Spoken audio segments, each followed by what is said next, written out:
माऊली पांडुरंग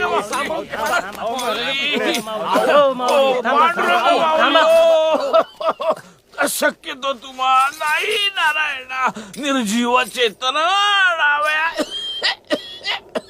तू काय म्हणे माझे निववावे डोळे दाऊनी सोहळे सामर्थ्याचे माऊली माऊली माऊली चला महाराज नाही भेटणार आता. चला चला चला. का नाही भेटणार आहे की इथं माऊली माऊली मामा अहो नाही काय ते हा नाही नाही काय मामा बोला नाईक. राज अनाजी पंताच्या सांगण्यावरून मी माग काढला. पन्हाळ घ्यायला लई अवघड आणि आता गडाचा किल्लेदार आहे त्यो बेशक खान. आधी मोगलाईत होता आता आदिलशाहकड. आता मी गेलाय स्वांग इजापुरात जादा चिकू मकानाया. कोंडाजी मग आपला बेत काय? राज म्या म्हणतो पन्हाळ्यावर समदसनी एकदम साजरा करायचा एका वाक्ताला. म्हणजे पहिल्यांदा अशी दिवाळी साजरी करायची की समदा गड उजळून निघाला पाहिजे. मग करायचं शिमगान मारायची बोंब की भूत खेतन राक्षस पळून गेले पाहिजेत. आणि मग रावण मारायला हातात घ्यायची तरवार आणि साजरी करायची खांडे नवमी.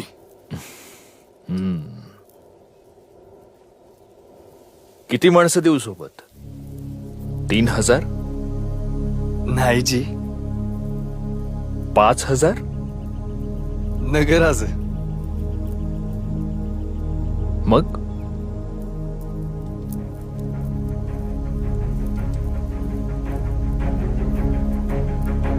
60.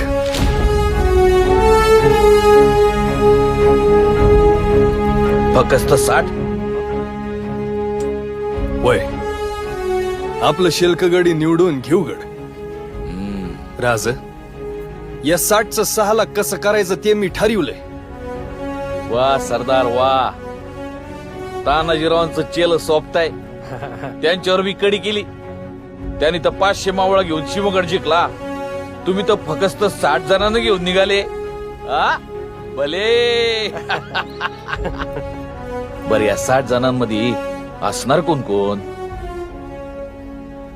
आधी तुम्ही गुंडोजीला शोधा. तो तिकडे पवन मावळात राजमाचीच्या झाडोऱ्यात सापड. मी आता वर गुंजन मावळात जाऊन गणोजीला बघतो.